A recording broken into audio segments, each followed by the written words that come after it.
আল্লাহর ওলি খাজা বাবা বিশ্বের ওলি খাজা বাবা ফরিদপুরের কেবল আজাগল তোমার জন্য কান্দে বাবা লক্ষ জাকের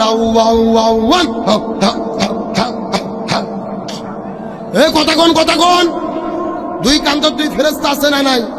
দুই ফেরেশতা কলম বার করে শুধু দাঁত দিয়ে কামড়াচ্ছে। আল্লাহ বলছে কে ফেরেশতা কলম দাঁত দিয়ে কামড়াও কেন? ফেরেশতারা বলতেছে আল্লাহ আমরা তো বুঝবার পাননি লিখবো কি। কে রে কোরআন হাদিসের মধ্যে হোকামুখি কোতাকুতি কোনো জিকির আছে? মনের মধ্যে বড় কষ্ট লাগে। জিকির হলো ফরজ ইবাদত। জোরে বলেন কি ইবাদত? আল্লাহ বলছেন ফাযকুরুনি আযকুরুকুম, তোমরা আমার জিকির করো আমিও তোমাদের জিকির করব। তাহলে জিকির যদি ফরজ ইবাদত হয় রাসূলের তরিকা মতো করার দরকার আছে না নাই? রাসূল বলেছেন জিকিরের সই শব্দ হলো চারটি। জোরে বলেন কয়টি? এক নম্বর সুবহানাল্লাহ, দুই নম্বর আলহামদুলিল্লাহ, তিন নম্বর লা ইলাহা ইল্লাল্লাহ, চার নম্বর আল্লাহু আকবার। এই চারটা শব্দ ছাড়া সহি কোনো জিকির, অথচ বাংলাদেশে জিকির চলে বসেন বসে যায়। কতক্ষণ না গা এরকম ভণ্ড নাই? আর আবার মাঝে মধ্যে গান গায় কি রহমান কাতিবিন রোজ হাশরের দিন মৌলার কাছে যদি করে অভিযোগ আমি বলবো দুনিয়ায় ছিলাম ন্যাংটা বাবার লোক। কি বাবা হাসার জন্য বলিনি। গত 6 বছর আগে আমি মাহফিলে গেছি চাঁদপুর জেলার মতলব থানায়। ওখানে যাওয়ার পরে কিছু লোক আমাকে বলতেছে হুজুর এখানে ন্যাংটা বাবা আছে, হুজুর আপনি কি দেখতে যাবেন? আমি বললাম দেখা তো যায় না, জোর করে নিয়ে গেছে। যাই দেখি বাবার অবস্থা একেবারে পাও থেকে শুরু করে মাথা পর্যন্ত সফান। কথা কি বোঝা যায়? মানে অফিস আদালত স্টেশন সব বাড়ি করা। আমি তো দেখে বলতেছি নাউজুবিল্লাহ। সাথে সাথে একটা মুরিদ বলতেছে নাউজুবিল্লাহ বলবেন না হুজুর, বাবার ভেতরে মাল আছে হুজুর। কি আছে? আমি বললাম কে রে পাগলা, মাল আছে, মাল তো দেখাই যাচ্ছে, ওই মাল তো সবার মধ্যে আছে, নতুন কি মাল আছে ওটা দেখা। কতক্ষণ ঠিক কিনা? এই সমস্ত বাটপারদেরকে জুতো পিটা করে ধ্যাৎসার করা দরকার। আসেন আসল কথা বলি, সত্য করে বলেন এইরকম ভণ্ডামি জিকির যারা করতেছে এদের কি কোনো বিপদ বাংলাদেশে আছে? আচ্ছা সত্য করে বলেন তো, বাংলাদেশে কি নামাজ পড়লে কোনো বিপদ হয়? হজ করলে কোনো বিপদ হয়?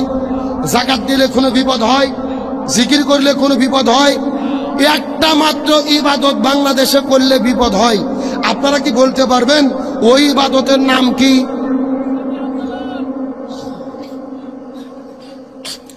গভীর মনোযোগ লক্ষ্য করে বোঝার চেষ্টা করেন। এই বাংলাদেশ 90% মুসলমানের দেশ। এই বাংলাদেশে নামাজ পড়লে বিপদ হয় না, হজ করলে বিপদ হয় না, যাকাত দিলে বিপদ হয় না, জিকির করলে বিপদ হয় না। এই বাংলাদেশে তারাই বিপদের মধ্যে পড়েছে যারা জমিনের ভেতরে কোরআন বিজয়ের আন্দোলন করেছে। আর এই জন্যই আল্লাহর কাছে সবচাইতে প্রিয় কোরআন বিজয়ের আন্দোলন করা। তার কারণ নামাজ রোজা হজ যাকাতে কোনো বিপদ নাই। কোরআন বিজয়ের আন্দোলন করলে ঘর বাড়ি ছাড়তে হয়, জেলেবন্দি হতে হয়, প্রয়োজনে ফাঁসির দড়িতে ঝুলতে হয়। আমি আপনাদেরকে একটা তথ্য দেই, লক্ষ্য করুন। আমাদের নবীজি রমজান মাসের 16 দিন রোজা রেখেছে। জোরে বলেন কয়দিন? 17ই রমজান সকালবেলা নবীজি রোজা ভেঙে ফেললেন, খেজুর খাইলেন, পানি খাইলেন। সাহাবীদেরকে বললেন তোমরাও রোজা ভেঙে ফেলো। সাহাবীরা বলতেছে ইয়া রাসূলুল্লাহ এটা আপনি কেমন কথা বললেন? আপনি না 3 দিন আগে ওয়াজ করেছেন একটা রোজার এত দাম, ইচ্ছে করে যদি কেউ একটা রোজা ছেড়ে দেয় লাগাতার 60টা রোজা রাখতে হবে, আবার যদি একটা রোজা ছেড়ে দেয় আবার লাগাতার 60টা রোজা রাখতে হবে। আপনি কেন রোজা ছাড়তে বললেন? রাসূল বলতেছে বেশি বোঝার চেষ্টা করো না। ওমা আতাকুমুর রাসূলু ফাখুযুহু ওমা নাহাকুম আনহু ফান্তাহু। আমি নবী যা বলেছি তা তোমরা করো, যা করতে নিষেধ করেছি তা থেকে দূরে থাকো। আবু জেহেল মদিনে আক্রমণ করেছে, আর বসে থাকা যাবে না। এখন আবু জেহেলের মোকাবেলা করতে হবে। আল্লাহু আকবার বলেন। তার মানে বোঝা গেল রোজা রাখা ইবাদত, তবে রোজার চাইতেও দামি ইবাদত হলো এই জমিনের ভেতরে কোরআন বিজয়ের আন্দোলন করা। আমার প্রিয় বন্ধুগণ, মুসলমান ভাইরা গভীর মনোযোগ। কোনো দিকে নজর নাই, কোনো দিকে তাকাতাকি নাই। সুন্দর করে একটা মেসেজ আপনাদের দেওয়ার পরে বিদায় নিয়ে চলে যাওয়ার চেষ্টা করব। কথাগুলো সুন্দর করে বোঝার চেষ্টা করবেন। আমার নবীজির চাচা সাহাবী হযরত হানজালা রাদিয়াল্লাহু তাআলা নতুন বিবাহ করার পরে ওই বউটাকে নিয়ে যখন তিনি বাসর ঘরের মধ্যে চলে গেছেন, ওই বাসর ঘরে যাওয়ার পরে স্ত্রীর সঙ্গে প্রেম ভালোবাসা মহব্বত করা শুরু করে দিয়েছিলেন। ফুলসজ্জার আটটা যখন তিনি পার করতেছিলেন, এমন সময় গভীর রজনীতে ওই মদিনার গলির মধ্যে থেকে কে যেন চিৎকার করে ডেকে বলে, কুতিলা মুহাম্মদ, কুতিলা মুহাম্মদ, মুসলমানদের নবী বিদায় না চলে গেছে। এই কথা শোনার পরে হানজালা বাসর ঘরের মধ্যে বিছানার মধ্যে বউটা রাখার পরে এক দৌড়ে চলে গেলেন কূপের ভেতরে ফরজ গোসল আদায় করার জন্য। ওই কূপের মধ্যে থেকে পানি উত্তোলন করার পরে হাতের মগের মধ্যে পানি নিয়ে যখন তিনি শরীরের মধ্যে পানিটা ঢেলে দেবে, এমন সময় লক্ষ্য করে দেখে কে যেন আবার চিৎকার করে ডেকে ডেকে বলে, কুতিলা মুহাম্মদ, কুতিলা মুহাম্মদ, মুসলমানদের নবী বিদায় না চলে গেছে।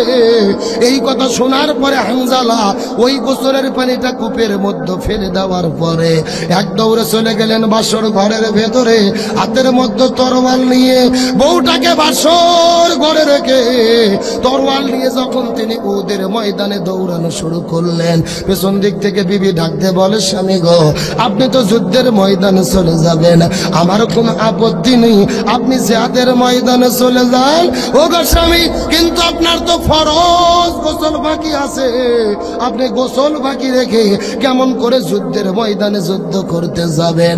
আপনি ফরজ গোসল করার পরে জিহাদের ময়দানে চলে যান, আমি আপনাকে কোনো আপত্তি করব না। এমন সময় হানজালা ডাকতে বলে, প্রাণের বিবি, আমি যদি এখন গোসল করা শুরু করে দেই, গোসল করতে করতে যদি সময় পার হয়ে যায় আর মুসলমানদের নবী উহুদের প্রান্তরে যদি জীবনদার শহীদ হয়ে যায়, আল্লাহ যদি হাসরের ময়দানে আমার কাছে জিজ্ঞেস করে ডাকতে বলে, হানজালা, মুসলমানদের নবী উহুদের প্রান্তরে বিদায় নিয়ে চলে গেল, তুমি বাসর ঘরের ভেতরে কেমন করে সময় কাটালে, আমি তখন আল্লাহর কাছে কেমন করে জবাব দেব? লিল্লাহি তাকবীর। মুসলমানদের নবী যদি বিদায় নিয়ে চলে যায় আর হাসরের ময়দানে আল্লাহ যদি আমার কাছে জিজ্ঞেস করে বলে, হানজালা, তুমি কেমন করে বাসর ঘরের মধ্যে সময় পার করলা, আমি তখন আল্লাহর কাছে কেমন করে জবাব দেব? এই কথা বলার পরে হানজালা হাতের মধ্যে তরোয়ালটা নেওয়ার পরে এক দৌড়ে উহুদের ময়দানে দৌড়ে চলে গেলেন। যাওয়ার পরে লক্ষ্য করে দেখেন তিনি যুদ্ধটা শুরু হয়ে গেছে, উহুদের ময়দানে যুদ্ধ করা শুরু করলেন। কিন্তু যখন ফজর নামাজের আজান হয়ে গেল, ফজর নামাজ তিনি পড়তে পারলেন না, কাজা হয়ে গেল। যেহেতু তার ফরজ গোসল বাকি ছিল, একদিকে ফরজ গোসল বাকি আর একদিকে 3 ওয়াক্ত ফরজ নামাজ তিনি কাজা করে ফেলেছে। একদিকে ফজর নামাজ, যোহর নামাজ, আসর নামাজ, 1 নয় 2 নয় 3 ওয়াক্ত নামাজ কাজা করে ফেলেছে। একদিকে ফরজ গোসল বাকি আর একদিকে কয় ওয়াক্ত নামাজ কাজা করেছে? আরো জোরে বলেন। আমার কথার দিকে কি আপনাদের মনোযোগ আছে? এ জোরে বলেন, মনোযোগ আছে? আজকে বাংলাদেশে যেই সমস্ত শাইখেরা বলে, যেই যুবকেরা নামাজ পড়ে না, ফিলিস্তিনের জন্য আন্দোলন করে কি লাভ হবে, তাদের উদ্দেশ্যে বলতে চাই, নবীর চাচা সাহাবী হানজালা ফরজ গোসল বাদ দিয়েছে, ফরজ নামাজ বাদ দিয়েছে, তারপরে উহুদের প্রান্তরে যুদ্ধের জন্য ঝাঁপিয়ে পড়েছে। তার মানে বোঝা গেল তামাম পৃথিবীতে 200 কোটি মুসলমান নামাজ পড়ুক আর না পড়ুক, রোজা রাখুক আর না রাখুক, হজ করুক আর না করুক, 200 কোটি মুসলমানের জন্য সবচাইতে জরুরি হলো ওই ফিলিস্তিনের মুসলমানদের পক্ষে দাঁড়িয়ে লড়াই সংগ্রাম করার প্রস্তুত থাকা। তবে একটা কথা আপনাদেরকে বলতে চাই, শুধু লড়াই সংগ্রাম করে হবে না। আমরা বাংলাদেশে আছি, ওই ইসরায়েলের যত পণ্য বাংলাদেশে আছে প্রত্যেকটা পণ্যকে বয়কট করতে হবে। কিন্তু বয়কট করা মানে কি? গত 2 দিন আগে, গতকালকে দেখেছি কিছু যুবক আন্দোলনের নাম দিয়ে বাটা জুতোর শোরুমে গিয়ে শোরুমে হামলা করে যত জুতো ছিল সব জুতোকে চুরি করে লুটপাট করে নিয়ে চলে গেছে। জোরে কর নাউজুবিল্লাহ। এখন বলেন তো, জুতো চুরি করে লুটপাট করে নিয়ে যাওয়া, এটাকে কি বয়কট বলে? এটা বয়কট নয়, এটা হলো চুরি করা, এটা হলো সন্ত্রাসী করা। কথা বলেন না কেন? ভালো করে বুঝবেন, আবেগ দিয়ে ইসলাম চলবে না। আমরা ফিলিস্তিনের পক্ষে দাঁড়িয়ে ইসরায়েলের পণ্যকে বয়কট করব। বয়কট কেমনে করব? আমরা বাটা জুতো কিনবো না, 7 আপ খাবো না, পেপসি খাবো না, কোকা কোলা খাবো না। আমরা যখন তাদের পণ্য টাকা দিয়ে কিনবো না, তাদের দোকানে এমনি বন্ধ হবে। এখন আপনি সেটা না করে যদি তাদের দোকানে হামলা করেন, মালামাল লুটপাট করেন, তাহলে আপনিও তো ইসরায়েলের মতোই হয়ে গেলেন। কথা কন না গা? ইসরায়েল ফিলিস্তিনের বাড়িঘর ভেঙে দিচ্ছে, আপনি তাদের দোকানপাট ভেঙেছেন, ছিনতাই করতেছেন। তার মানে আপনাদের সঙ্গে ইসরায়েলের সন্ত্রাসীদের সঙ্গে কোনো পার্থক্য নেই। বর্তমান সরকারকে আহ্বান করি, ইউনূস সরকারকে স্যালুট দেই। সেনাবাহিনীরা 55 জনকে গ্রেফতার করেছে জুতো চুরি করার অপরাধে, আসামিও ধরছে, জুতো উদ্ধার করেছে। সরকারকে বলি, যারা লুটপাট করেছে, জুতো চুরি করেছে, এরা ইসলাম ধর্মের লাভ করেনি, বরং ক্ষতি করেছে। এরা চুরি, এরা ডাকাতি করেছে, এরা সন্ত্রাসী। এদেরকে গ্রেফতার করে শাস্তির আওতায় আনতে হবে। ভালো করে বোঝেন, আমরা 50 লক্ষ মানুষ রাজপথে নেমেছি, কিন্তু এই 10 জন লোক জুতো চুরি করার জন্য আমাদের আন্দোলনটা ব্যর্থ। কথা কন না গা? তাম পৃথিবীর মানুষ মিডিয়া প্রচার করতেছে আমরা আন্দোলনের নামে জুতো চুরি করেছি, লুটপাট করেছি। লক্ষ লক্ষ লোক যে ফিলিস্তিনের পক্ষে রাজপথে নামলাম, এই খবর কেউ দেখাচ্ছে না। সুতরাং আবেগ দিয়ে কোনো কাজ নেই। বয়কট মানে হলো পণ্য কিনবো না, পণ্য খাবো না, কিন্তু তাদের কোনো প্রতিষ্ঠানে আমরা আক্রমণ করব। জোরে বলেন করব। ভালো করে বোঝেন, এই যে 7 আপ খাচ্ছেন, পেপসি খাচ্ছেন, কোকা কোলা খাচ্ছেন, প্রত্যেকটা পণ্য বিক্রি করে 1 টাকা করে যদি লাভ হয়, এই টাকা দিয়ে তারা আমেরিকা থেকে অস্ত্র কিনে মুসলমানদের বুকে গুলি করে। সুতরাং আপনি কোকা কোলা খাচ্ছেন, ওটা কোকা কোলা খাচ্ছেন না, আপনি মুসলমানদের রক্ত খাচ্ছেন। এই জন্য ফিলিস্তিনের যত পণ্য আছে, এই ইসরায়েলের যত পণ্য আছে, ইসরায়েলকে সমর্থন করে America, Bharat, Bharat America Israel, প্রত্যেকটা দেশের পণ্যকে বয়কট করতে হবে। আসুন মূল আলোচনার দিকে। তাহলে চিৎকার করে বলেন তো দেখি, সাহাবী হানজালা কয় ওয়াক্ত নামাজ কাদা করেছে? আরো জোরে বলেন। আমার প্রিয় বন্ধুগণ, মুসলমান ভাইরা, গভীর মনোযোগ। কোনো দিকে নজর নাই, কোনো দিকে তাকাতাকি নাই। ছোট্ট করে একটা দৃষ্টান্ত দেওয়ার পরে আপনাদের মধ্য থেকে বিদায় নিয়ে চলে যাওয়ার চেষ্টা করব। নবীজির চাচা সাহাবী হানজালা 3 ওয়াক্ত ফরজ নামাজ কাজা করে উহুদের ময়দানে যুদ্ধ করতে করতে আসর নামাজ পড়ে মাগরিবের কিছু সময় আগে লক্ষ্য করে দেখা গেল, সাহাবী হানজালা যখন যুদ্ধ করতেছিল, পিছন দিক থেকে কাফেরের বাচ্চা আসার পরে হানজালার কাঁধ বরাবর তরোয়াল দিয়ে আঘাত করল। হযরত হানজালা মাটির মধ্যে পড়ে গেল, তার দেহ থেকে কাল্লাটা আলাদা হয়ে গেল। ধর ধর ধর ধর ধর ধর ধর ধর করে রক্ত পড়া শুরু করলো। কিছুক্ষণ পরে লক্ষ্য করে দেখা গেল, নবীজির চাচা হানজালা বাছুর করে বউ রাখার পরে উহুদের প্রান্তরে এসে জীবনটা দিয়ে শাহাদাতের নজরানা পেশ করে এই জীবন, এই পৃথিবী থেকে বিদায় নিয়ে চলে গেলেন। এ সাতক্ষীরা মুসলমান, গভীর মনোযোগ লক্ষ্য করুন। ওদের ময়দানে শুধু হানজালা নয়, নবীজির 70 জন সাহাবী ওদের ময়দানে জীবন দিয়ে শাহাদাত বরণ করে বিদায় নিয়ে চলে গেছেন। চিৎকার করে বলেন তো দেখি কতজন?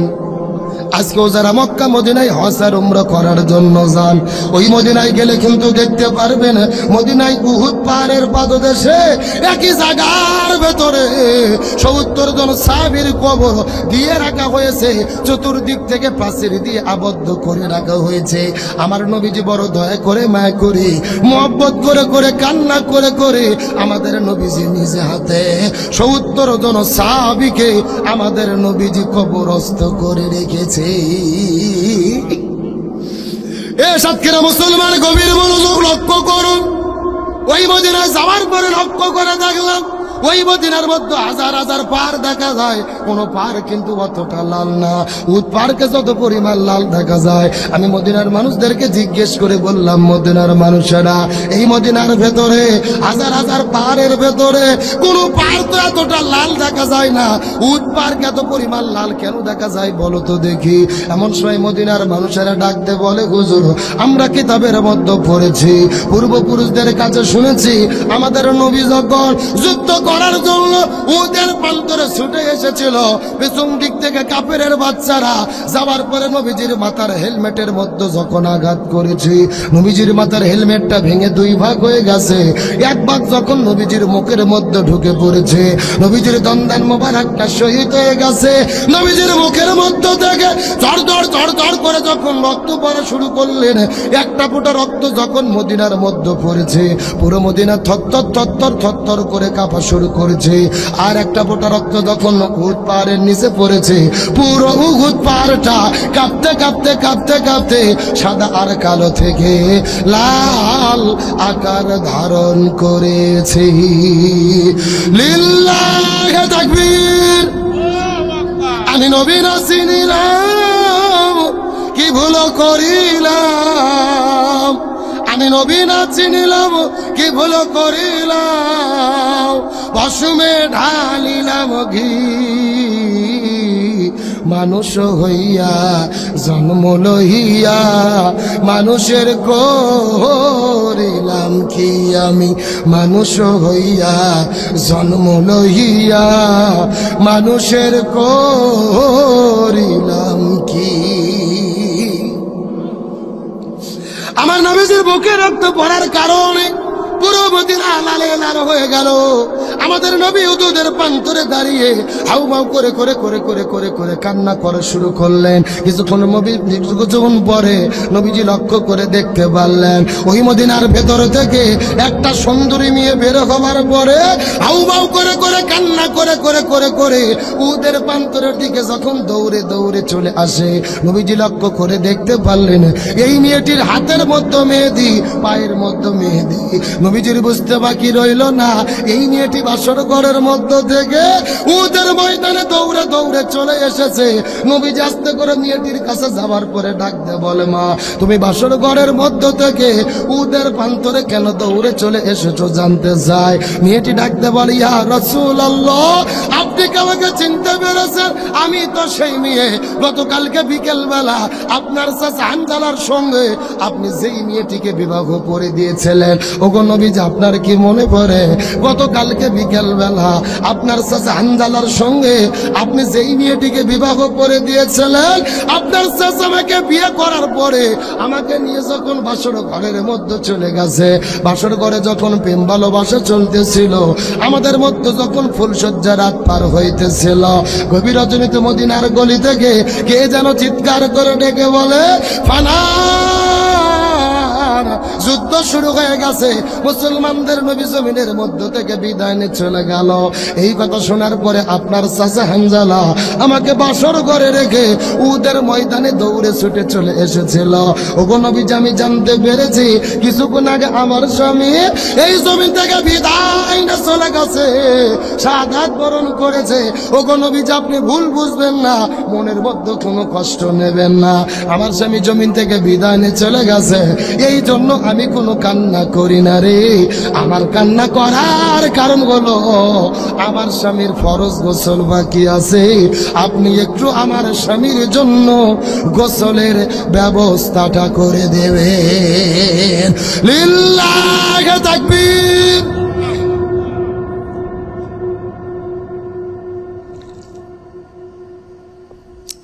এ সাতক্ষীরা মুসলমান, গভীর মনোযোগ লক্ষ্য করুন। আমার স্বামী জমিন থেকে বিদায় নিয়ে চলে গেছে, এই জন্য আমি কোনো কান্না করি না। আমার কান্না করার কারণ হলো আমার স্বামীর ফরজ গোসল বাকি আছে। ওগো নবীজি, আপনি একটু আমার স্বামীর জন্য গোসলের ব্যবস্থাটা করে দেবে। গভীর মনোযোগ দিয়ে লক্ষ্য করেন, আমার স্বামীর ফরজ গোসল বাকি, আপনি একটু গোসলের ব্যবস্থাটা করে দেবেন। তার কারণ হলো ইসলামী শরীয়তের বিধান হলো এই জমিনের ভেতরে দিন কায়েমের আন্দোলন করতে গিয়ে যদি কেউ জিহাদের ময়দানে যাওয়ার পরে জীবনটা শাহাদাত বরণ করে, এদেরকে নতুন করে কাপড়ের কাপড় পরাতে হয় না, এদেরকে নতুন করে গোসল দিতে হয় না। আল্লাহ তাআলা ডাক দিয়ে বলেছেন, ইয়া রাসূলুল্লাহ, এই জমিনের মধ্যে দিন কায়েমের আন্দোলন করতে গিয়ে জিহাদের ময়দানে যাওয়ার পরে যারা শাহাদাত বরণ করবে এদেরকে নতুন করে গোসল দেওয়ার দরকার নাই, এদেরকে নতুন করে কাপড়ের কাপড় পরানোর দরকার নাই। রক্ত মাখা জামা নিয়ে এদেরকে কবরের মধ্যে দাফন করে দেবেন। তার কারণ হাসরের ময়দানে এই মানুষগুলো রক্ত মাখা জামা নিয়ে আল্লাহর কাছে শহীদদের কাতারে দাঁড়ায়া যাবে। লিল্লাহি তাকবীর। এ সাতক্ষীরা মুসলমান গভীর মনোযোগ লক্ষ্য করুন। এই জন্য মেয়েটি কান্না করে করে বলেন, ইয়া রাসূলুল্লাহ, আমার স্বামী জমিন থেকে বিদায় নিয়ে চলে গেছে, এই জন্য আমি কোনো কান্না করি না, ফরজ গোসলটা দিয়ে দেবে। তার মানে বোঝা গেল ইমানের পরে যারা বলিয়ান হয়, ইমানের শক্তিতে যারা শক্তিমান হয় রে, তারা হাসতে হাসতে জীবন দিয়ে চলে যায়, কিন্তু জালেমের কাছে মাথা নত করে। এই বাংলাদেশের দিকে লক্ষ্য করে দেখেন, কত ইসলামী আন্দোলনের রাহবারগণ, আমাদের বীর সেপাশাল, আমাদের রাহবার, আমাদের নকিব মৌলানা মতিউর রহমান নিজামী, আব্দুল কাদের মোল্লা, সালাউদ্দিন কাদের শাকা চৌধুরী, আলী হাসান মোহাম্মদ মুজাহিদ, মীর কাসেম আলী মিঠু ভাই সহ, আলী হাসান মোহাম্মদ মুজাহিদ ভাই সহ, শহীদ কামারুজ্জামান, এই সমস্ত মানুষদেরকে গলার মধ্যে ফাঁসির দড়ি ঢুকাইয়া দুনিয়া থেকে বিদায় করে দিয়েছে। এরা হাসতে হাসতে গলার ভেতরে ফাঁসির দড়ি নিয়ে দুনিয়া থেকে বিদায় নিয়ে চলে গেছে। তারপরে জালিমের কাছে মাথা নত করে। আমাদের কোরআনের পাখি শহীদ আল্লামা দেলোয়ার হোসেন সাঈদী অর্ধশত বছর ধরে কোরআনের মাহফিলে যিনি আলোচনা করলেন, যার আলোচনা শোনার পরে হাজারো মানুষ কালেমা পড়ে মুসলমান হলো, যেই মানুষটার হাতে হাতে রেখে হাজারো মানুষ কালেমা পড়ে মুসলমান হলো, যেই মানুষটা কাবা ঘরের মধ্যে ঢুকে নামাজের অনুমতি পাইল, যেই মানুষটাকে বুকের মধ্যে জোরে ধরে কাবা শরীফের ইমাম শাইখ আব্দুর রহমান আস-সুদাইসি কপালের মধ্যে চুমু খাইলো, ওই কোরআনের পাখি শহীদ আল্লামা সাঈদীকে 1 নয় 2 নয় 13 বছর ধরে জেলের মধ্যে বন্দী রাখার পরে, ওই জেল থেকে বের করার পরে হসপিটালের মধ্যে ভর্তি করে ইনজেকশনের সিরিজের মধ্যে বিষ ঢুকায়া আল্লামা সাঈদীর শরীরের ভেতরে তারা পরিকল্পিতভাবে বিষ প্রয়োগ করে তারা হত্যা করেছে। আরো জোরে বলেন, গভীর মনোযোগ লক্ষ্য করেন। আল্লামা সাঈদীকে হত্যা করেছে, তার প্রমাণ কি? 13 বছর জেলে বন্দী রাখার পরে হসপিটালে ভর্তি করে যেই ডাক্তারকে চিকিৎসা করার দায়িত্ব দিয়েছিলেন, সেই ডাক্তারের নাম বলেন ডাক্তার মোস্তফা জামান। এই ডাক্তার কোন ডাক্তার? যেই ডাক্তার 2013 সালে শাহবাগের গণজাগরণ মঞ্চে দাঁড়িয়ে স্লোগান দিয়েছিল, সতে সাঈদী তুই রাজাকার, তুই রাজাকার, রাজাকারের ফাঁসি চাই। যেই লোকটা আল্লামা সাঈদীর ফাঁসি চাইলো, ওই লোকটাকে দিল চিকিৎসা করার দায়িত্ব। আমাদের বগুড়ার ভাষায় বলে শিয়ালের কাছে ছাগল বাগি। আরো জোরে বলেন। ওই হসপিটালের 2টা নার্স বলেছেন, আল্লামা সাঈদীর শরীরে এই ডাক্তার মোস্তফা জামান যখন ইনজেকশন পুশ করেছে, তার কিছুক্ষণ পরে আল্লামা সাঈদী মৃত্যুর কোলে ঢলে পড়েছে। তার মানে বোঝা গেল আল্লামা সাঈদীর মৃত্যু কোন স্বাভাবিক মৃত্যু ছিল না, এটা পরিকল্পিত হত্যাকাণ্ড। আর একটু জোরে বলতে হবে। কিন্তু আপনাদেরকে প্রশ্ন করিয়ে, যশোরের তৌহিদি জনতা, আল্লামা সাঈদীকে যারা হত্যা করেছে তারা বর্তমানে দেশে আছে না পালাইছে? আরো জোরে বলেন, দেশে আছে না পালাইছে? গতকালকে আমরা দেখেছি নষ্টা ভষ্টা দুশ্চরিত্রা একটা মহিলাকে গ্রেফতার করা হয়েছে, যিনি আল্লামা সাঈদীর বিরুদ্ধে আদালতে দাঁড়িয়ে হাসিনের পক্ষে প্রসিকিউটরের দায়িত্ব পালন করেছিল, ব্যারিস্টার তুরিন আফরোজ। গতকালকে তাকে গ্রেফতার করেছে, আজকে 7 দিনের রিমান্ডে নেওয়া হয়েছে। আমরা বলতে চাই তাকে ভালো করে ডিম থেরাপি দেওয়া হোক। কথা কন না গা? এই মহিলাটা এত দুষ্ট, এত দুশ্চরিত্রবান, নিজের মা এবং ভাইকে পর্যন্ত বাড়ি থেকে বের করে দিয়ে মায়ের এবং তার ভাইয়ের সম্পদকে দখল করেছিল। মায়ের বিরুদ্ধে অভিযোগ দিয়েছিল যে আমার মা জামাতের রোকন, তাকে পুলিশ দিয়ে ধরে দিয়ে বাড়ি ঘর দখল করেছিল। এটাকে ভালো মেয়ের গুণ নাকি খারাপ মেয়ের গুণ? আরো জোরে বলেন। এই ব্যারিস্টার তুরিন আফরোজ চেষ্টা করেছিল আল্লামা সাঈদীকে ফাঁসি দেওয়ার জন্য, যা যা করার তাই তাই করেছিল। ব্যারিস্টার মাহবুবী আলম সেও করেছিল। আল্লাহর কি খেলা করতে পারেনি? আল্লামা সাঈদীকে তারা ফাঁসি দিতে পারল না। পরবর্তীতে পরিকল্পিতভাবে আল্লামা সাঈদীকে হত্যা করলো। আমরা পরিষ্কার করে বলি, আল্লামা সাঈদীকে বিচারের নামে যারা মিথ্যা মামলা দিয়ে, মিথ্যা সাক্ষী দিয়ে, মিথ্যা রায় দিয়ে 13 বছর জেলে রেখেছিল আর হসপিটালে ভর্তি করে পরিকল্পিতভাবে হত্যা করে বিদায় করে দিয়েছে, এদের প্রত্যেককেই গ্রেফতার করে ফাঁসির দড়িতে ঝুলাতে হবে। তার কারণ আল্লামা সাঈদী যেন তেন কোনো লোক নয়, শতাব্দীর শ্রেষ্ঠ মুফাসসির। আর আমরা আল্লামা সাঈদীকে পাবো না, আল্লামা সাঈদীর তাফসীর শুনতে পাবো না। মুসলিম উম্মার তিনি ছিলেন সম্পদ। ওই আল্লামা সাঈদীকে নিয়ে যারা ষড়যন্ত্র করেছে, আমরা তাদের বিচার চাই কি চাই না? আরো জোরে বলেন, চাই কি চাই না? সুতরাং ব্যারিস্টার তরুণ আফরোজকে গ্রেফতার করেছে, 7 দিনের রিমান্ডে নিয়েছে। আমরা বলতে চাই, আমরা তো গত 16 বছর দেখেছি শিবিরের সাবেক নেতা ডক্টর শফিকুল ইসলাম মাসুদ ভাই, দেলোয়ার হোসেন সাঈদী ভাই, এদেরকে রিমান্ডে নিয়ে এমন ভাবে পিটাইছে। আল্লামা মামুনুল হক, মুফতি আমির হামজা, যাদেরকে হুইল চেয়ারে করে আদালতে আনা হয়েছে, কিন্তু এখন যাদেরকে রিমান্ডে নেওয়া হচ্ছে, কেন তাদেরকে জবাবদিহিতা করার জন্য শাস্তি দেওয়া হয় না? তারা নতুন বর আর বইয়ের মতো সাজগোজ করে আদালতে কেন আসে, জাতি জানতে চায়।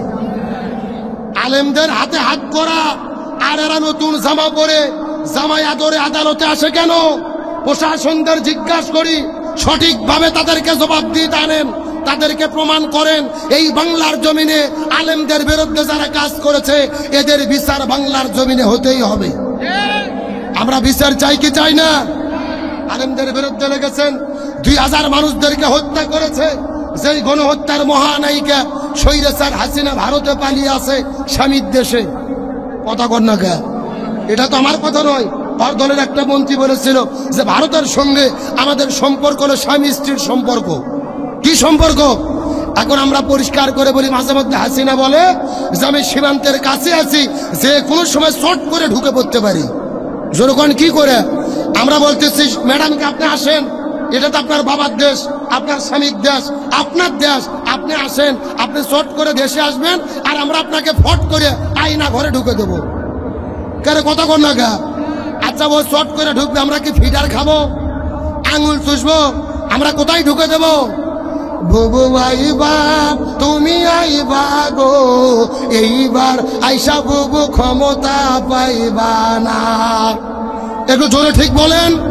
যারা ঠিক বলবে না মনে করবেন ওই গ্রুপের লোক। জোরে কোন ঠিক? বুবু আইবা, তুমি আইবা গো, এইবার আইসা বুবু ক্ষমতা পাইবা না। খোঁজনেই বুবু কাদের কাকার অবস্থা খারাপ, দরবেশ বাবার আগুন আঙ্কেল এখন সামনে আসে না। নেতা কর্মী সব ছেলের ভেতর বুবু আছে ডরের উপর, কখন জানি আসে গ্রেফতারি পরোয়ানা। বুবু আইবা, তুমি আইবা গো, এইবার আইসা বুবু ক্ষমতা পাইবা না।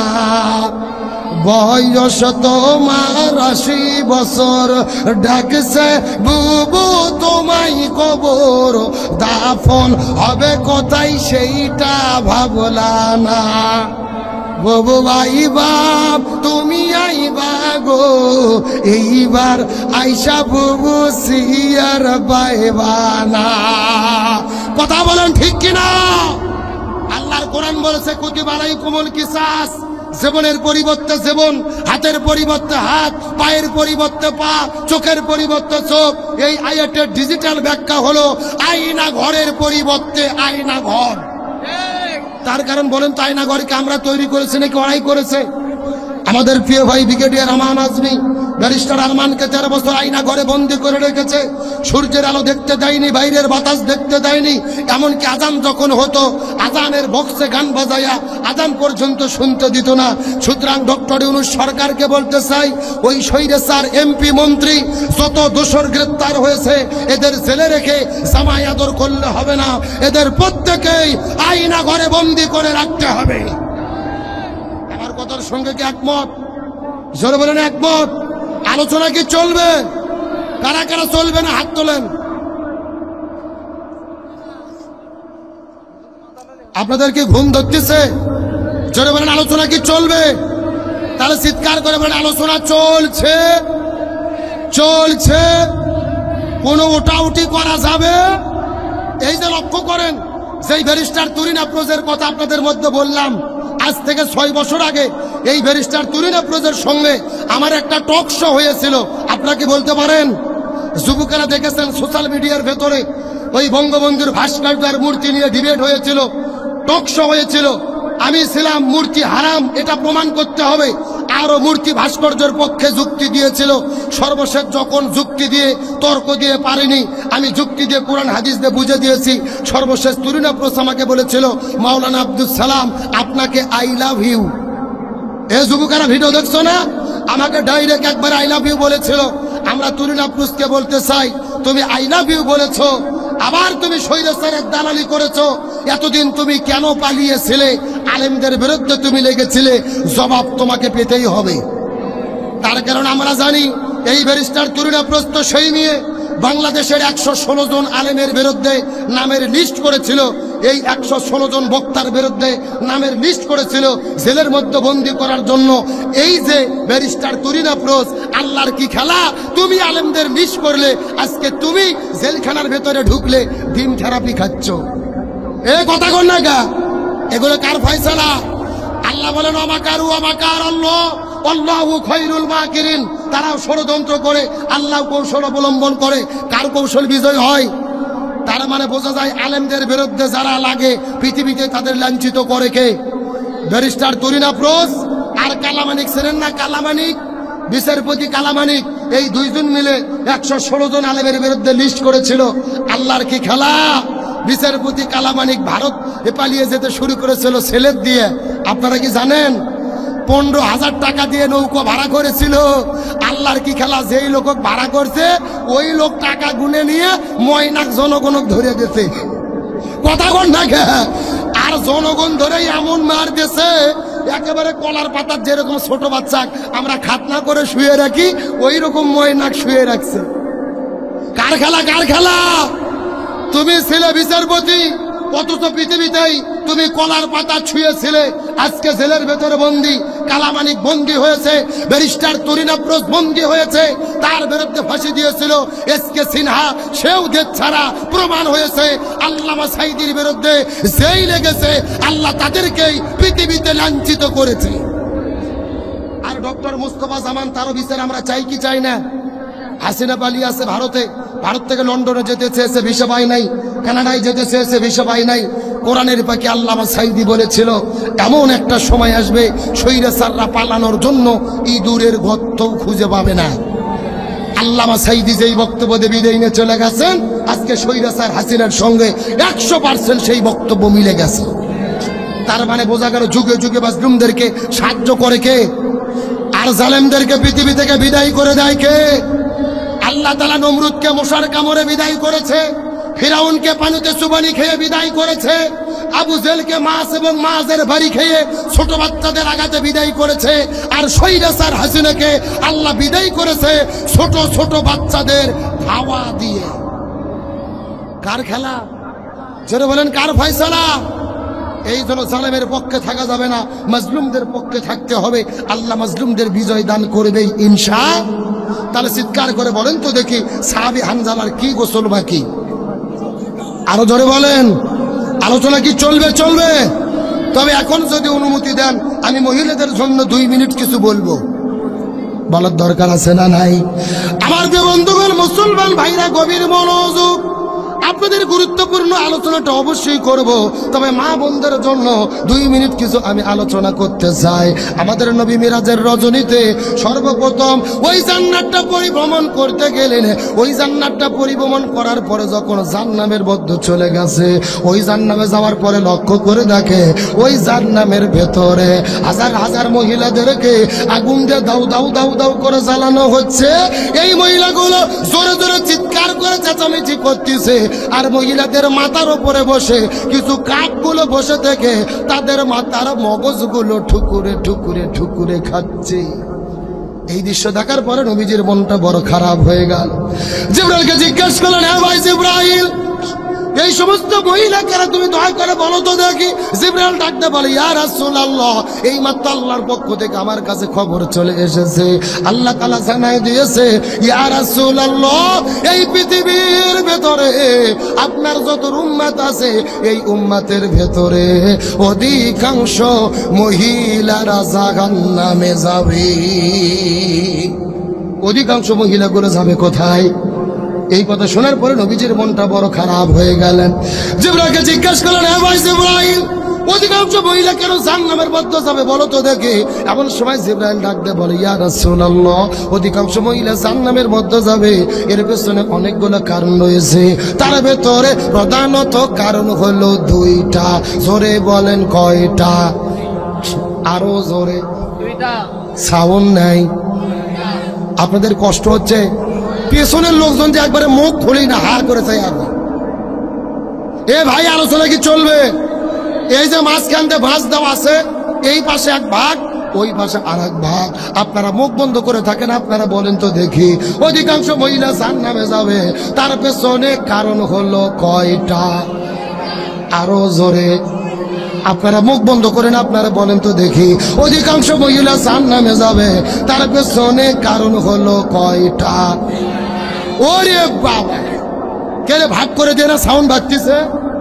তার মানে আপনি আলসেমি করতেছেন না? এ সাতক্ষীরা মুসলমান, গভীর মনোযোগ লক্ষ্য করুন। ডানে যারা আছেন কথা বলবেন, বামে যারা আছেন তারাও কথা বলবেন, মঞ্চে যারা বসে আছেন তারাও কথা বলবেন। সবাই মিলে চিৎকার করে একসঙ্গে বলেন তো দেখি, অধিকাংশ মহিলা জাহান্নামে যাবে, তার পেছনে কারণ হলো কয়টা? আরো জোরে। জোরে হলো না। এই কথা শোনার পরে নবীজির মনটা বড় খারাপ হয়ে গেলেন। জিবরাইলকে জিজ্ঞাসা করলেন, হে ভাই জিবরাইল, দুইটা কারণ অধিকাংশ মহিলা জাহান্নামের মধ্যে চলে যাবে, এই দুইটা কারণগুলো কি কি তুমি দয়া করে বলো তো দেখি। জিবরাইল ডাকতে বলে, ইয়া রাসূলুল্লাহ, এই দুইটা কারণের ভেতরে প্রথম নম্বর কারণ হলো, যেই মহিলাগুলো মাথার চুলগুলো বের করে, আতরা পাজরা বের করে বেপরদা অবস্থায় রাস্তাঘাটে ঘোরাফেরা করে, এই সমস্ত মহিলাগুলো জাহান্নামের মধ্যে চলে যাবে। তার মানে বোঝা গেল, বেপরদা নারী যারা জাহান্নামে যাবে, তারা এর শূন্যস্থান পূরণ। বোঝেন না? জোরে। বেপরদা নারী যারা। কে রে ভাই, পর্দার মিছিল করতেও কি আপনাদের ভয় লাগতেছে? হ্যাঁ, এই যে ঠিক বলছে, যে বাড়ি গেলে যদি বউ রাগ করে, এই জন্য মুখ খুলতেছে না নাকি? জোরে। বেপরদা নারী যারা। এখন আমি আপনাদেরকে জিজ্ঞাসা করি, বলেন তো, সাতক্ষীরার মুসলমান, এই সাতক্ষীরা জেলাতে বেপরদা নারী আছে না নাই? আমি কি কিছু বলবো?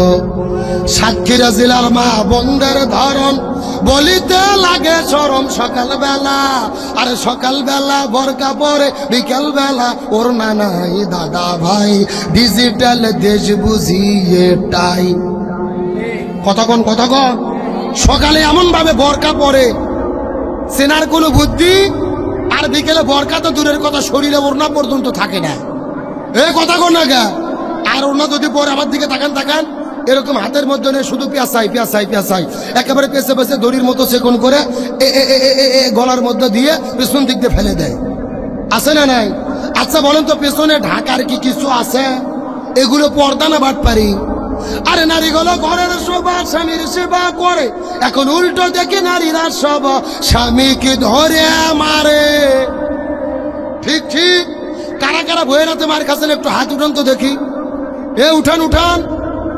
একজনও নাই, সব তো আল্লাহর ওলি বসে আছে। অথচ অধিকাংশ স্বামী দিনে কিংবা রাতে বইয়ের কাছে মার খেয়ে বসে আছে। এ কথা কর না গা। অথচ লজ্জাতে কিছু বলে না।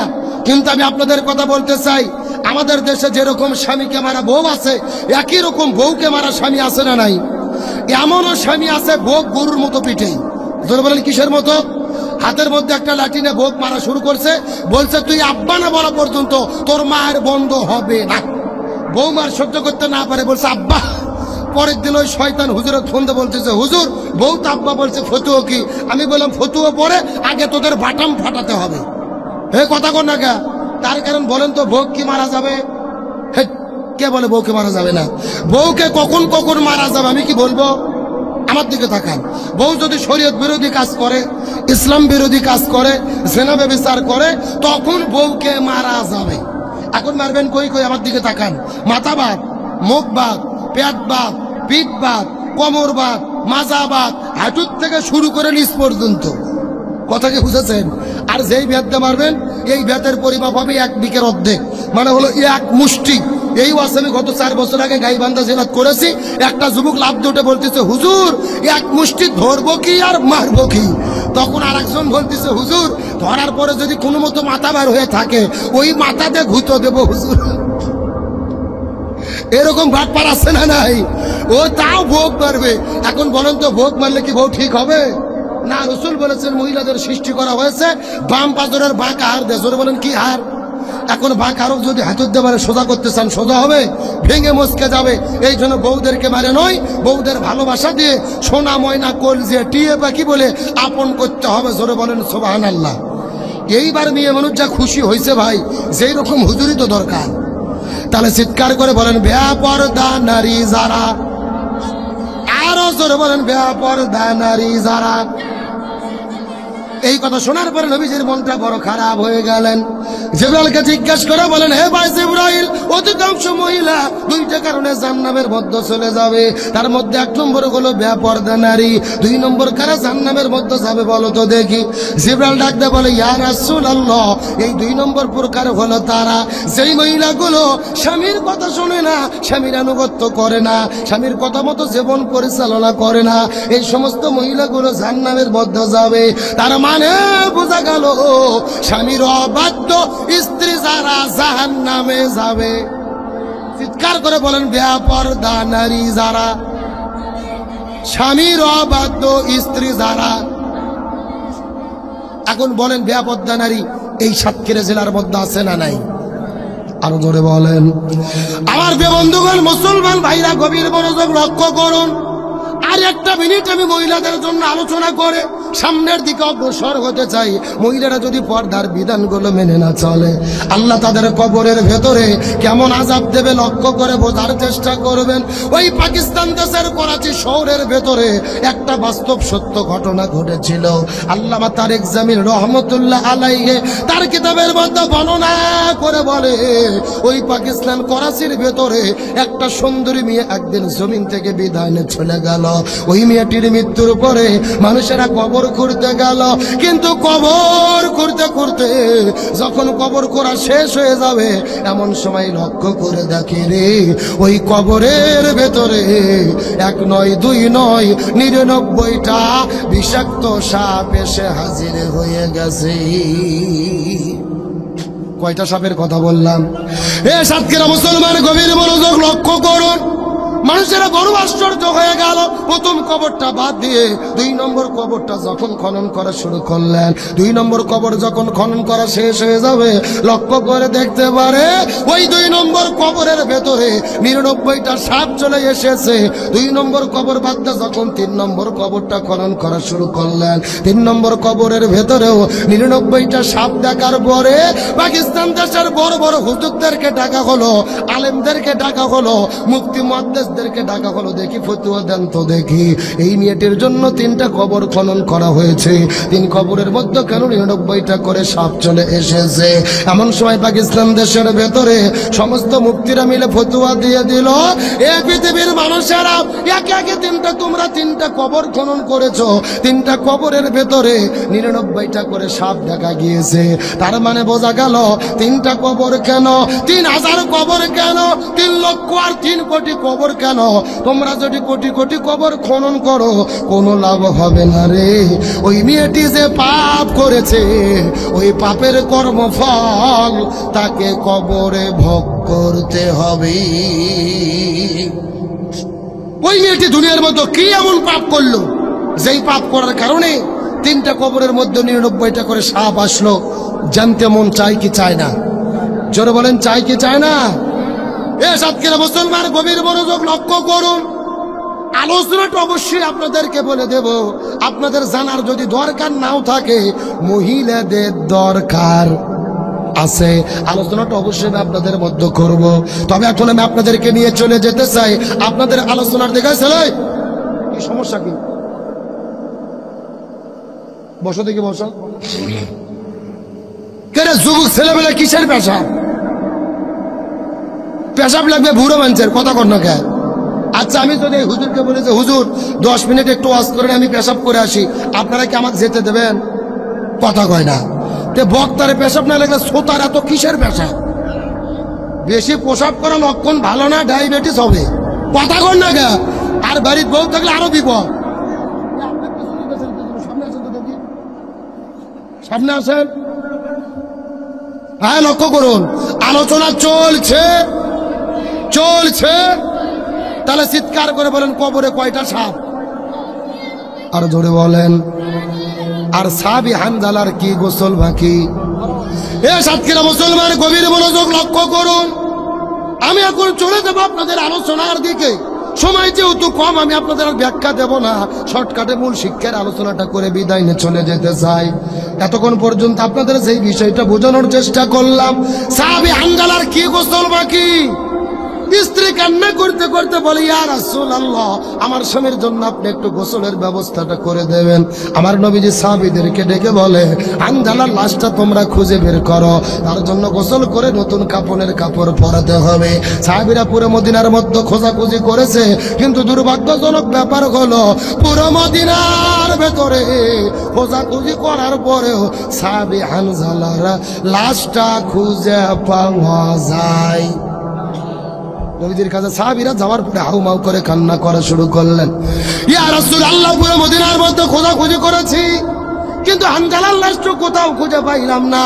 নবীজি সাহাবীদেরকে দায়িত্বটা দিয়ে দিলেন, পুরো মদিনার মধ্যে খোঁজো, উট পাহাড়ের চতুর্দিকে খোঁজো, খেজুর বাগানের মধ্যে খোঁজো, মরুভূমির মধ্যে খোঁজো, হানজালার লাশটা অবশ্যই খুঁজে বের করতে হবে।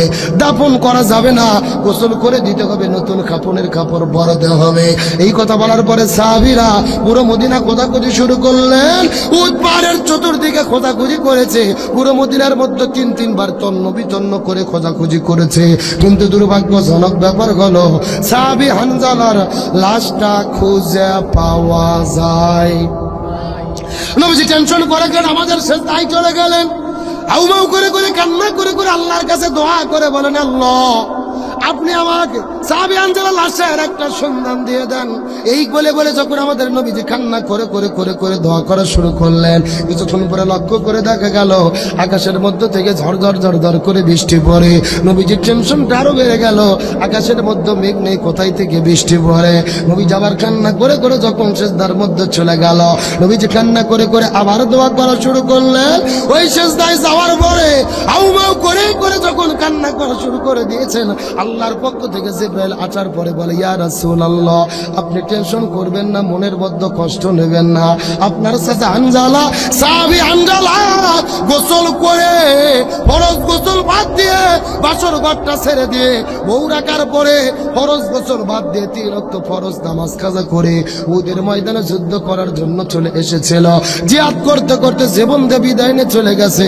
আল্লাহ তাআলা হানজালার উপরে এত বেশি রাজি খুশি হয়ে গেছে, আল্লাহ হানজালার লাশটাকে আকাশের মধ্যে উঠায়া ওই জান্নাতি ফেরেশতা পাঠায়া হাউজে কাউসার আর জমজমের পানি দিয়ে সাহাবী হানজালার গোসলের ব্যবস্থাটা করেছে। লিল্লাহি তাকবীর। আমার নবীজি এই কথা শোনার পরে সেজদা থেকে মাথাটা উত্তোলন করলেন। নবীজি মুস্কি মুস্কি হাসা শুরু করলেন। হাসা দেখার পরে হানজালার বিবিটা কেঁদে কেঁদে ডাকতে বলে, প্রাণের ওগো ইয়া রাসূলুল্লাহ, কিছুক্ষণ আগে তো আপনি হাউমাউ করে কান্না করলেন, এখন আপনি আবার কেন মুস্কি মুস্কি হাসেন জানতে যায়। রাসূল ডাকতে বলে, নতুন বধূ, এ নতুন বধূ, হানজালার স্ত্রী, আমি নবী তুমি নবী না, আমি যা জানি তুমি তা জানো না রে, আমি যা দেখি তুমি তা দেখো না। এইবার তো আল্লাহ তাআলা ঘোষণা করে দিয়েছে, তোমার স্বামী বাসর ঘরে তোমাকে রাখার পরে ফরজ গোসল বাদ দিয়ে উহুদের ময়দানে যুদ্ধ করতে চলে এসেছিল, জীবন দিয়ে পৃথিবী থেকে বিদায় নিয়ে চলে গেছে। আল্লাহ হানজালার উপরে এত বেশি রাজি খুশি হয়ে গেছে, আল্লাহ আসমান থেকে ফেরেশতা পাঠায়া তোমার স্বামীর জন্য আল্লাহ গোসলের ব্যবস্থাটা করে দিয়েছে। চিৎকার করে বলেন তো দেখি সুবহানাল্লাহ। এই কথা বলার আমার নবীজি লক্ষ্য করে দেখতে পারলেন উট পাহাড়ের পাদদেশে আকাশ থেকে একদল সাদা পোশাকধারী একটা খাটুনি নেওয়ার পরে উড়তে উড়তে উট পাহাড়ের পাদদেশে চলে আসলেন। নবী আস্তে করে চলে গেলেন।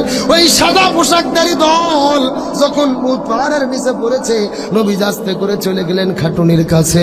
যাওয়ার পরে লক্ষ্য করে দেখে খাটুনির মধ্যে সাহাবী হানজালা ঘুম পাড়তেছে। তার মুখের মধ্যে থেকে মনে হয় জান্নাতে নূরগুলো চমকায় বের হতেছে। আর নবীজি লক্ষ্য করে দেখতে পারলেন তার মাথার চুলগুলো বে top top top top top top করে পানি পড়তেছে। তার মানে বোঝা গেল কিছুক্ষণ আগে সাহাবীরা ফেরেশতারা গোসল করে দিয়েছে সাহাবী হানজালাকে। তার মাথার পানি এখনো পর্যন্ত শুকায় নাই। এই সাতক্ষীরার মুসলমান ভাইরা, দীর্ঘ 2 ঘন্টা যাবত এই আলোচনাটা আমি আপনাদের মধ্যে কেন করলাম? এই আলোচনার দ্বারা শিক্ষা দিতে চাই, সাহাবী হানজালার ফরজ গোসল বাকি ছিল, 3 ওয়াক্ত ফরজ নামাজ কাদা করেছে আল্লাহ। তারপরে হানজালার উপরে এত বেশি রাজি খুশি হয়ে গেছে, আল্লাহ জান্নাতে ফেরেশতা পাঠায়া তার জন্য গোসলের ব্যবস্থাটা করেছে রে। তার মানে বোঝা গেল আল্লাহর কাছে ফরজ গোসলের চেয়ে, ফরজ নামাজের চেয়ে সবচাইতে দামি হলো এই জমিনের ভেতরে কোরআন বিজয়ের জন্য জালেমের জুলুমের বিরুদ্ধে লড়াই সংগ্রাম করা। আরো জোরে বলেন। আজকে যদি আমরা যুদ্ধের এই শিক্ষাটা গ্রহণ করে তাম পৃথিবীর 200 কোটি মুসলমান হাতে হাত রেখে হাতায় তরোয়ার নিয়ে ফিলিস্তিনের মুসলমানদের পক্ষে আর ইসরায়েলের বিরুদ্ধে দাঁড়াতে পারতাম, 200 কোটি মুসলমান যুদ্ধ করার দরকার নেই, এক জায়গায় হয়ে যদি সুন্নতি তরিকায় প্রসব করতে পারতাম, ওই প্রসবের ছোটে ইহুদির বাচ্চারা সাগরে নিমজ্জিত হতে বাধ্য হতো। কিন্তু আমরা দুর্ভাগ্য জাতি, আমরা ওদের ইতিহাস ভুলে গেছি, আমরা বদরের ইতিহাস ভুলে গেছি। তবে বাংলাদেশের প্রধান উপদেষ্টা ডক্টর মোহাম্মদ ইউনূসকে স্যালুট দেই।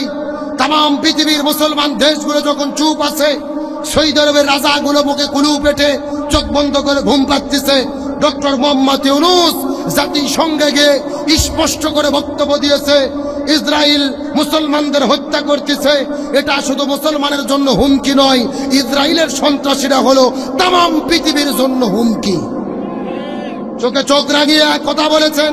তাম পৃথিবীর শাসকদেরকে ডক্টর মোহাম্মদ ইউনূস বলেছেন, ইসরায়েলকে যদি আমরা থামাতে না পারি, এর দায় পৃথিবীর কোনো শাসক এড়াতে পারে না।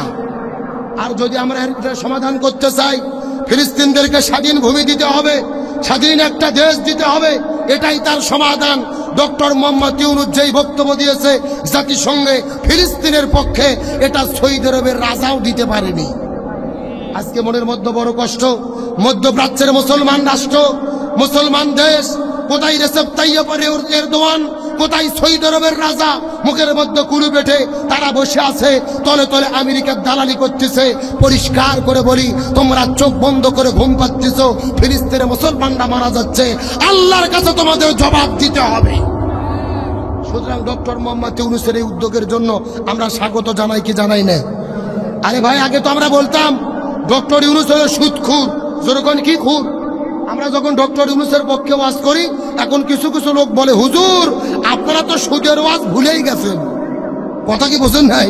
আমাদেরকে টিটকারি মেরে বলে যে আপনারা তো আর সুদের বিরুদ্ধে ওয়াজ করেন না, সুদের ওয়াজ ভুলেই গেছেন, ডক্টর ইউনূস হলো সুদখোর। ওরাই এমন ভাবে কথা বলে যে ডক্টর ইউনূস সুদ খায় আর হাসিনা মধু খাইতো। কথা কর না গা, মানে ডক্টর ইউনূস সুদ খেয়ে দেশ চালায়, হাসিনা মধু খেয়ে দেশ চালাইতো। এই সমস্ত বলে কোনো লাভ নেই।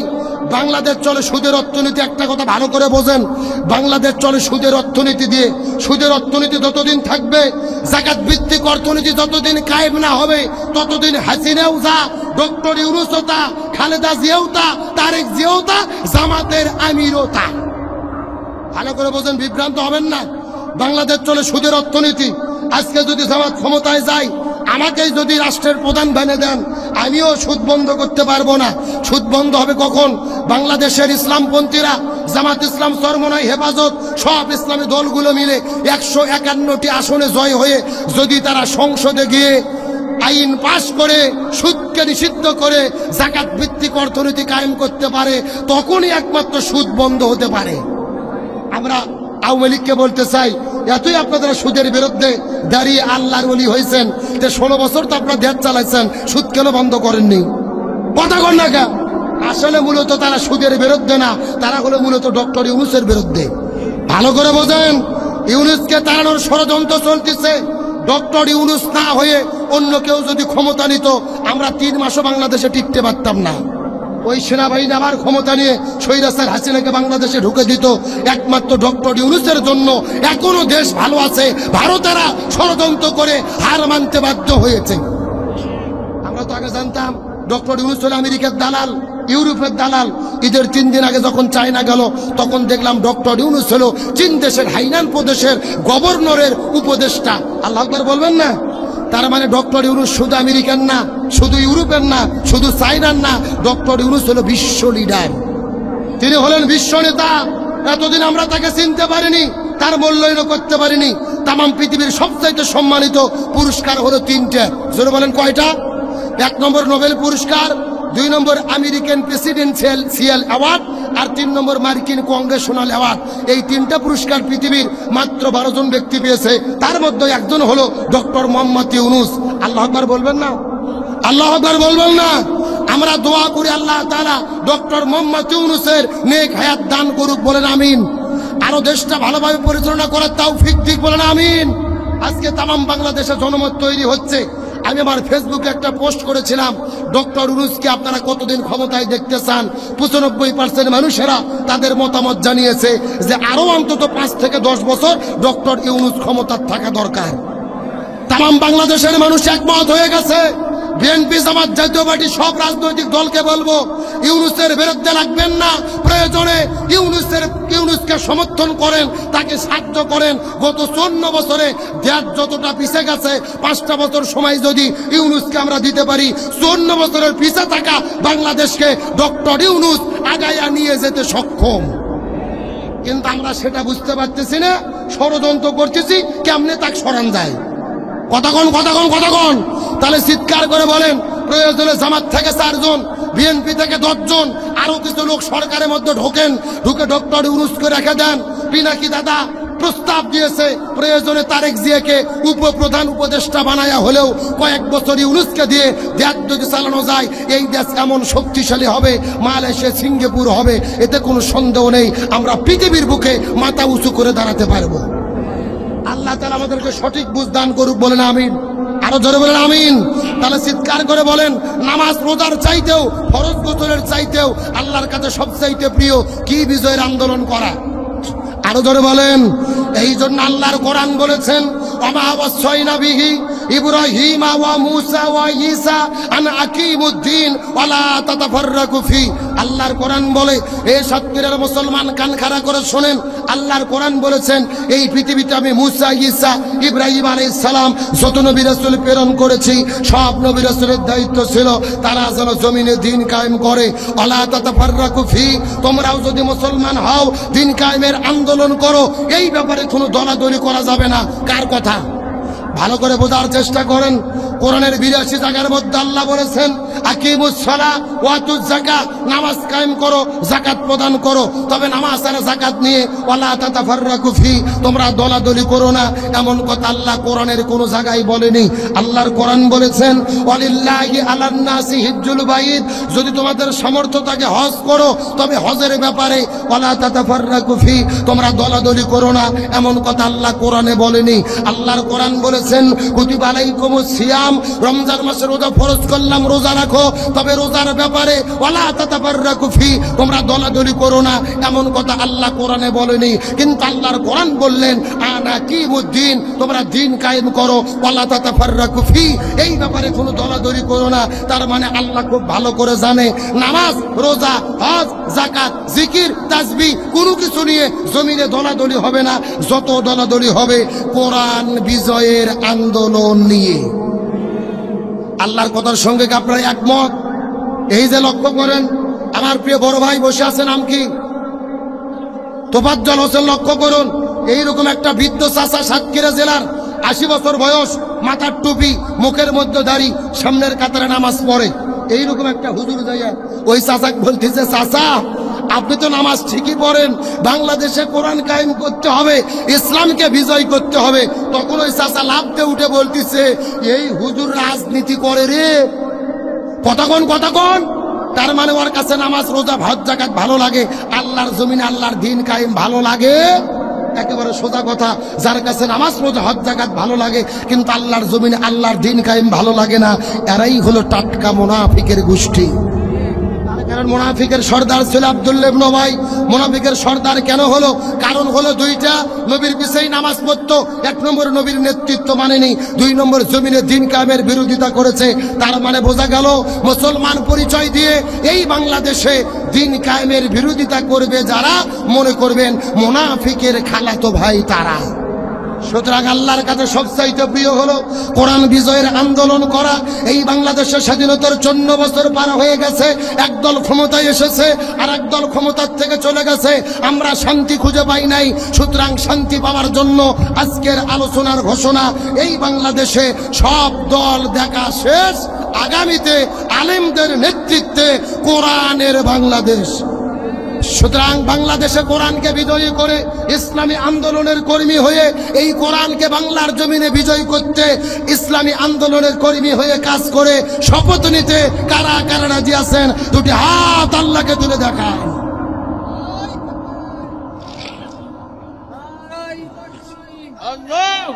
আল কোরআনের আলো সংসদে আলো, নারায়ে তাকবীর।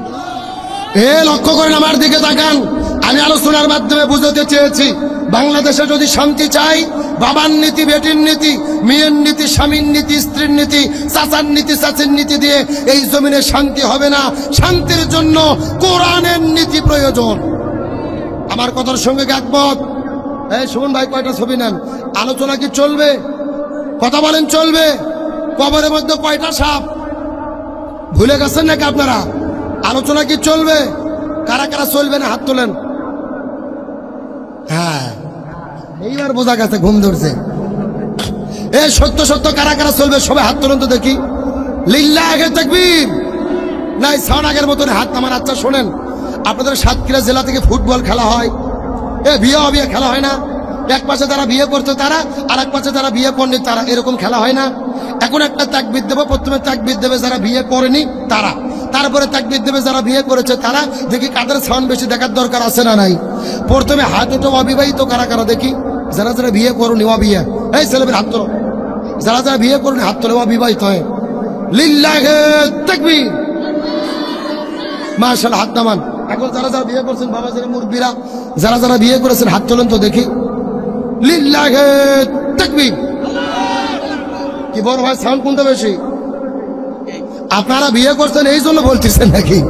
আসলে বিয়েলাদের সাউন্ড বেশির কারণ হলো বিয়েলাদের সংখ্যা বেশি। যেরকম কি বেশি? এখন বিয়ে অবিয়ে সবাই মিলে ষাটে যদি একটা তাকবীর দেয়, সাউন্ড কম হবে না বেশি হবে? সবাই মিলে এমন একটা তাকবীর দেবো, আশেপাশে কোনো সার পোকা, তেলা পোকা, উই পোকা, ইসলাম বিদ্বেষী শক্তি, স্বৈরাচারের দোষর যদি থাকে, ওদের অন্তরে যেন কাঁপনি সৃষ্টি হয়। রাজি আছেন? সবাই একটু টান টান হাত তোলেন তো দেখি সবাই। মুরব্বি হাত তোলেন দেখি। হাত একটু নাড়াচাড়া করেন তো, ঘুম সারুক। হাত নাড়াচাড়া করেন, চাচা উঠেন উঠেন। হ্যাঁ, আলহামদুলিল্লাহ। এখন হাতগুলো মুষ্টি করেন, মুষ্টি। লিল্লাহি তাকবীর। আল কোরআনের আলো সংসদে জালো, সারা বাংলায় জালো, সারা বিশ্বে জালো। দুনিয়ার মুসলিম ইসলামের শত্রুরা, কোরআন আছে যেখানে, হাদিস আছে যেখানে, লিল্লাহি তাকবীর। আলহামদুলিল্লাহ ভাই, আমার কলিজা ঠান্ডা হয়ে গেছে। রাত বাজতেছে 1টা, আর আপনাদের চোখের দিকে চাইয়ে মনে হচ্ছে সন্ধ্যে 7টা বাজে। কথা কোন না কে? রাত যে 1টা কোন দিকে বাজে গেছে আমরা বুঝতেই পারিনি। আমার মন বলতেছে আজকের মাহফিল আল্লাহর দরবারে কবুল হয়ে গেছে। আমিন কর। আরো জোরে বলেন আমিন। তাহলে কোরআনকে বিজয়ের পক্ষে আপনাকে আছেন? জোরে বলেন আছেন? আগামী নির্বাচন পর্যন্ত আজকের ওয়াজ কি মনে থাকবে? আবার হয়তো অনেকে মন খারাপ করলেন, হুজুর আপনি তো চলেই যাবেন, আবার যাওয়ার সময় ভোটের কথা বললেন কেন? আমার বাড়ি হলো বগুড়া জেলা। আমার বাড়ির যেই কোরআন আছে বুঝলেন, ওই কোরআনের সূরা নিসা 85 নম্বর আয়াতে ভোটের কথা আছে। আপনাদের সাতক্ষীরা জেলার কোরআনে নাও থাকতে পারে। কি মনে হয় আছে? আছে? আচ্ছা কি আছে আমরা কি একটু বের করে দেখবো? জোরে বলেন দেখবো। গভীর মনোযোগ লক্ষ্য করুন। আল্লাহর কোরআন বলেছেন, মাইয়াশফা শাফাআতান হাসানাতান ইয়াকুল্লাহু নাসিবুম মিনহা। আপনি যেই লোককে ভোট দেবেন, ওই লোক ভোট পায় ক্ষমতার যাওয়ার পরে যদি ভালো ভালো কাজ করে, মসজিদ মাদ্রাসা করে, জনগণের কল্যাণে কাজ করে, ওই লোক ভালো কাজ করে যে সওয়াব পাবে, আপনি ওই লোককে ভোট দেওয়ার কারণে সমপরিমাণ সওয়াব আল্লাহ আপনার আমুল নামার মধ্যে লিখে দেবে। একটু জোরে বলেন না সুবহানাল্লাহ। পক্ষান্তরে আপনি যেই লোককে ভোট দেবেন, ওই লোক ভোট পায় ক্ষমতার যাওয়ার পরে যদি জনগণের চাল ডাল গম চুরি করে খায়, রাস্তাঘাটে রড বালু সিমেন্ট চুরি করে খায়, ব্রিজের ভেতরে রডের বদলে বাঁশ ঢুকে দেয়, দেশের টাকা চুরি করে বিদেশে নিয়ে যায়, আলেমদেরকে জেলে বন্দি করে, ওই লোক অন্যায় অপকর্ম করে যেই গুনাহ হবে, আপনি ওই লোক ভোট দেওয়ার কারণে সমপরিমাণ গুনাহ আল্লাহ আপনার আমুল নামার ভেতরে বিকাশ করিয়া পাঠাইয়া দেবে। কথা কি বোঝা যায়? তার মানে বোঝা গেল একটা ভোটের কারণে জান্নাত হতে পারে, আবার একটা ভোটের কারণে জাহান্নাম হতে। আমি আপনাদেরকে বলবো না জামাতকে ভোট দেন, বিএনপি দেন না, চরমনায়ক দেন, আওয়ামী লীগকে দেন না, এমন কথা বলে আমি মার খাবো না। আমি কোরআনের কথা বলতেছি। ভালো লোক যদি ভোট দেন, ওই লোক ভালো কাজ করলে সওয়াব পাবেন, ওই লোক খারাপ কাজ করলে গুনাহ পাবেন। এই জন্য আমার দেশে একটা কথা আছে ভাই, আমার ভোট আমি দেবো যাকে খুশি। এটা সম্পূর্ণ কোরআন বিরোধী বক্তব্য। আমার ভোট আমি দেব, যাকে খুশি তাকে দেব না। আমার ভোট আমি দেব দেখে শুনে সৎ যোগ্য ইনসাফপূর্ণ এমন ব্যক্তিকে দেব, যাকে ভোট দিলে দেশের কল্যাণ হবে, যাকে ভোট দিলে জনগণের কল্যাণ হবে, যাকে ভোট দিলে বাংলার জমিনে কোরআন কায়েম হবে। অর্ধেক বললে বুদ্ধিমান বোঝে, পুরো বললে গাধাও বোঝে না। আমি মনে করি আজকে কোনো গাধা নাই, এখানে সব বুদ্ধিমানরা বসে আছে, আর বুদ্ধিমানদের জন্য ইশারাই যথেষ্ট। কথা কর না গা। আল্লাহ তাআলা আমাদের সকলকে কোরআনের পক্ষে, আলেমদের পক্ষে থাকার তৌফিক দান করুক, বলে না আমিন। আজকের মাহফিল হয়তো আপনারা খুশি না বেজার? কারা কারা বেজার একটু হাত তোলেন তো। আছে আছে দুইজন। সত্য কারা কারা খুশি একটু হাত তোলেন একটা বার কষ্ট করে, চিৎকার করে বলেন ইয়া রাব্বাল আলামিন। আজকের মাহফিলকে আপনি কবুল করে নেন। এই মাহফিলের ওসিলা করে আমাদের সবাইকে মাফ করে দেন। এই মাহফিলে আমাদের সামর্থ্য মতো